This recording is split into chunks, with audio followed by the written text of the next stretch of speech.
Here on the Colour of Country Life, great to be chatting with Rural Bank's Senior Agricultural Analyst, Michael Curtis. How are you, Michael? Yeah, good, thanks, Ricky.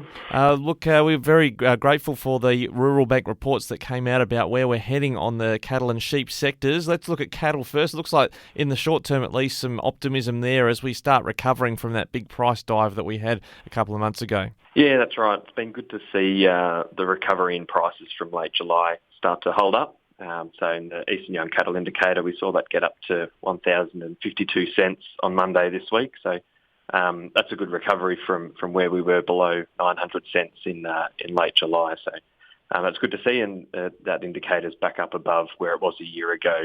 So another encouraging sign there. Yeah, when it comes to, I guess now we've got the Bureau of Meteorology confirming what they said overseas as well, that we definitely have a La Nina kicking on. Is that something that immediately sort of feeds into the market, or farmers already had a fair nose that we're going to have a wetter production season? Yeah, I think there would have been plenty of confidence that we were going to have a wet spring and summer ahead. There was plenty of talk about La Nina again for at least the last few months, and also the negative IOD over in the Indian Ocean starting to impact as well. So there would have been a bit of confidence about a wet outlook, and yeah, that would have affected markets already, but nice to have it confirmed.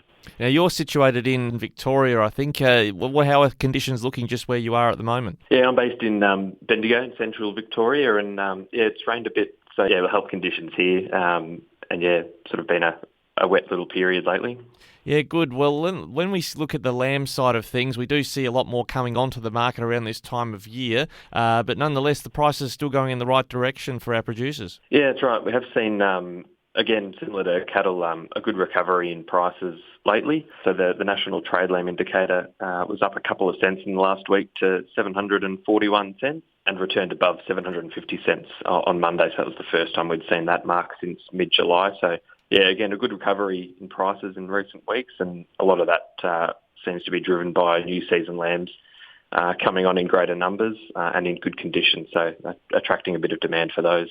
And I think in the publication on the Rural Bank website, you're saying as an organisation you expect some stability in pricing in the coming month, which would be positive after we saw a little bit of panic surrounding foot and mouth disease and how exposed Australia could be if it got into the country. Yeah, that's right. I think stability is probably the right word for the next little period. So expecting supply to start rising as those new season lambs come on, but some stronger demand than what we saw in recent months. So that should help balance the market out. And you're estimating not just on the restocker front, but also on the export side as well. There'll be some demand factors there. Yeah, that's right. We've had a pretty strong year so far for export demand for sheep meat, so expecting that to continue, driven by the US, but also some smaller markets showing strong demand as well. All right, Michael. Well, look, we appreciate your feedback on just how things are looking for our livestock producers on the cattle and sheep front. And if people want to know more, they can go to ruralbank.com.au, some comprehensive updates there. Yep, that's right. Plenty more to see there.